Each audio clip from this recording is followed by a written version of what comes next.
Some of us want to earn a lot of money, while others want to become the best in what they do. But why is it that other people are able to achieve their goals, while we are stuck in the same place? Well, let me reveal the recipe to their secret sauce.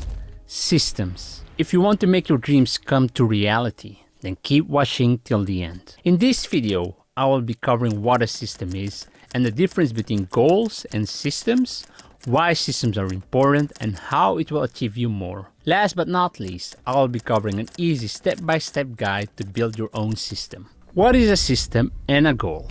Let's have a look at the definition. A goal is something that you're trying to do or achieve. They provide a sense of direction and purpose, giving us something to aim for. A system is a set of principles or procedures according to which something is done, an organized scheme or method. A system could be your exercise plan, your writing schedule, or your process of learning skills regularly. So what's the difference between a goal and a system? A goal is a specific result you want to achieve in the future, while a system is a process that will lead you to the desired result. Or in other words, your goal is the what and the system is the how. For example, if your goal was to lose 10 pounds by July 2024, then your system for losing weight could consist of the following process. Be in a calorie deficit by eating less than your maintenance calories, prepare food for the whole week, weigh yourself in the morning to monitor your progress, weigh your food so you can track your calorie intake, and last, drink plenty of water. You might be wondering why setting goals is not enough. For those going to the gym, you have probably come across the beginner lifters who perform random exercises without taking into account the number of sets and reps. In the beginning, these beginners will see some gains, but after a while, these beginners will hit a plateau if they don't adapt the way they exercise or have a system in place for working out. Having goals and achieving these goals without systems are not a guarantee for future success. If beginners don't apply progressive overload, which is a system involving increasing the weights after hitting a certain rep count, they will not see any significant gains anymore.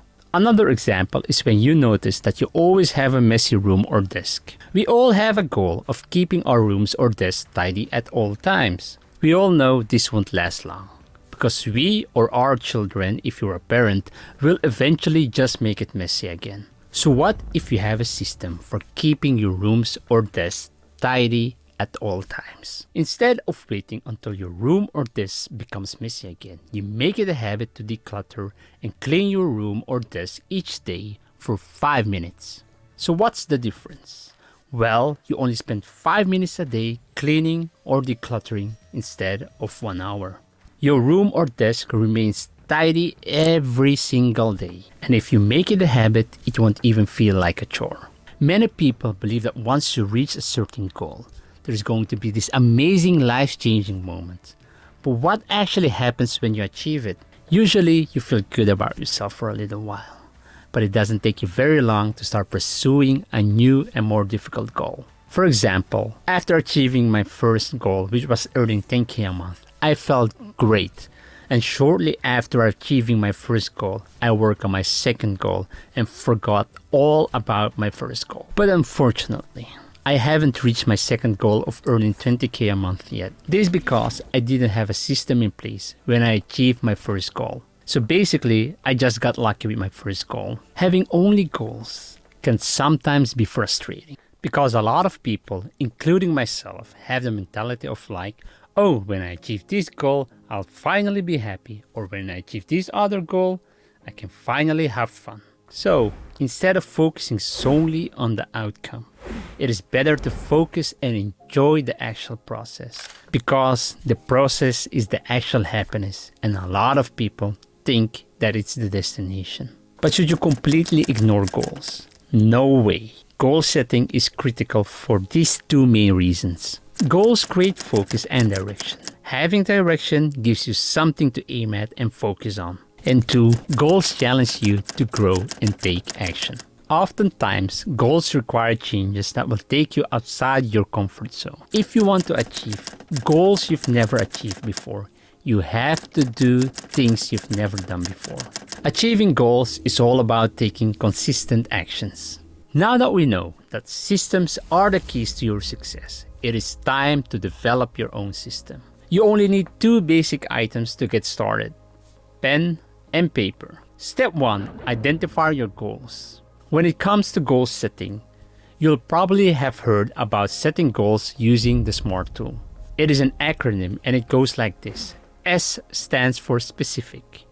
M stands for measurable. A stands for actionable. R stands for realistic. And T stands for timely. Let's tackle specific. When defining a goal, we should avoid being vague, but instead set a specific goal. A specific goal will allow us to set actions and measure our progress. Let's say, for example, that your goal is to lose weight. I think we can all agree that this goal is too vague. Is losing 1 or 2 or 3 pounds okay? A better goal would be, I want to lose 10 pounds. However, what happens if you manage to lose 9 pounds? Does this mean that you have completely failed at your goal?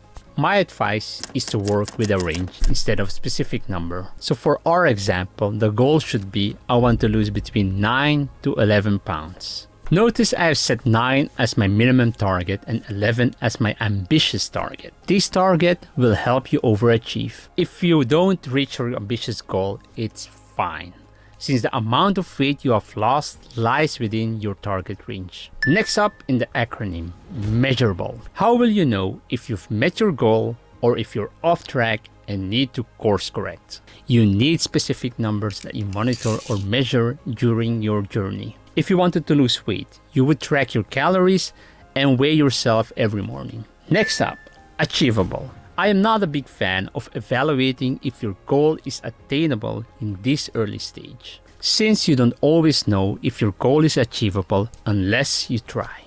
If you are currently earning 60 or 70k a year and have a body fat percentage of 30%, setting a goal of earning 1 million within a year and achieving a six-pack within a month is unrealistic. Next acronym, relevant. This step is about ensuring that your goal matters to you. Think about why you want to achieve a certain goal and if it contributes to your end goals. For instance, if your goal is to lose 9 to 10 pounds within a year, you could add the reason for wanting to lose the weight. This would translate into, I want to lose between 9 to 10 pounds because I want to feel comfortable when going to the beach. Because a strong why can help you push through when the going gets tough. Last of the acronym, time-bound. A goal without a deadline is like a race without a finish line. It lacks the urgency and direction to push you forward. Applying all this to the goal of losing weight translates into, I want to lose 9 to 10 pounds within 3 months so that I can feel comfortable when going to the beach. Now that you know how to set goals, list all the dreams or goals that you want to achieve. Next, select the most important goal that you're going to focus on for the next couple of months. Great job! Now it's time to write down in detail which actions you need to take on a daily and weekly basis to move you closer to your goals. The key is to break down your big goal into smaller goals that you can work on. So, what action plan would I come up with if, for example, I wanted to earn 10k a month by December 2029. First thing to consider is a time frame, which is 5 years from now. And second thing is your current situation. Let's assume you're currently earning 2k a month, which means you need to be able to generate 8k on top of your current income. This seems overwhelming, so let's break it down step by step. So the first step is to define your yearly goal. Divide your goal, which is 8k a month, by the time frame, which is 5 years. This would mean that every year you would need to increase your income by 1.6k. So your yearly goal could look something like this. In year 1, earn 3.6k a month. Year 2, earn 5.2k a month. In year 3, earn 6.8k a month. In year 4, earn 8.4k a month. In year 5, earn 10k a month. The next step is creating your bridge, or in other words, how will you achieve your goal, or for our example, How will you generate the additional income? The easiest way to generate more income is to change job or be promoted. So if you're currently earning 2K a month, you could try to change job or go for a higher position that pays 3K or even 4K a month. The downside of this is that there is a cap that you quickly reach depending on your profession. For instance, in my country, doctors earn between 7.5K to 10K US dollars. So unless you have the ambition to become a doctor, the chances to find a similar job that earns 8K a month is rather slim. My suggestion is to find a side hustle that supplements your current income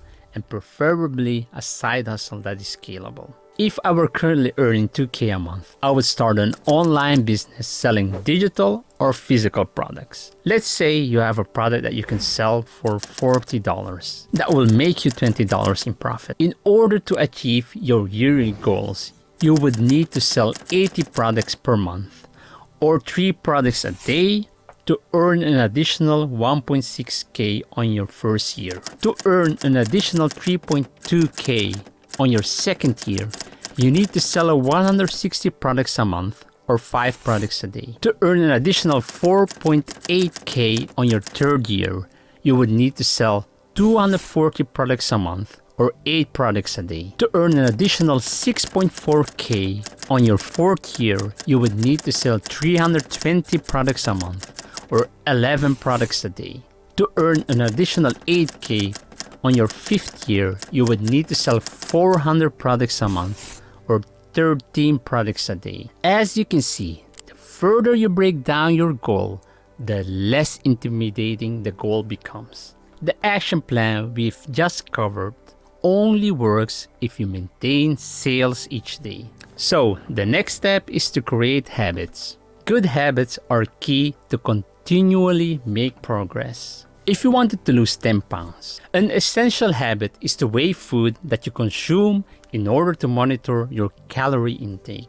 If you want to learn more about habits, watch the video down in the comments. Hopefully by now, you have identified which habits you need to develop to reach your goals. Building and maintaining good habits is essential for long-term success in various areas of life. Measuring your progress is important because it allows you to see how far you've come and how close you are to reaching your goal.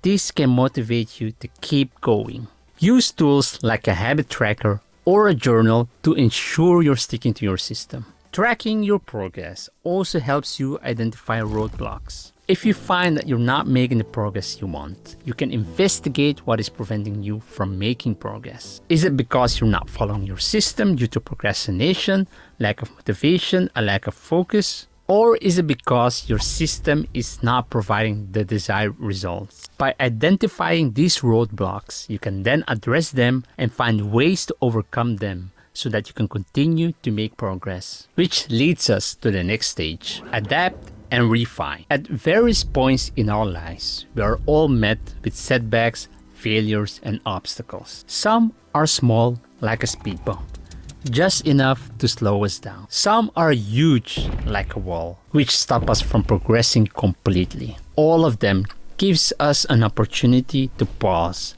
restart, reflect, learn, grow, and reshape our lives. So don't be discouraged if you encounter obstacles or setbacks, but instead adapt your system, learn from your experiences, and keep moving forward. Commit to consistent action to ensure progress. Your system or plan is meaningless unless you take the actions that you have defined. I know there will be times that you don't feel like taking any actions, but that's okay. The most important thing is that you don't stop taking actions and that you trust your system. When the going gets tough, remember why you started and that your hard work will pay off eventually. It is better to take imperfect actions than to take no action at all. Achieving your goals is not a sprint, but rather a marathon. Achieving significant and meaningful things takes hard work over an extended period of time. A system will help you achieve your goals, but it's useless if you don't take actions or procrastinate. Procrastination is often the reason why most of us don't achieve our goals. So if you're stuck in a rut and finally want success, then watch this next video.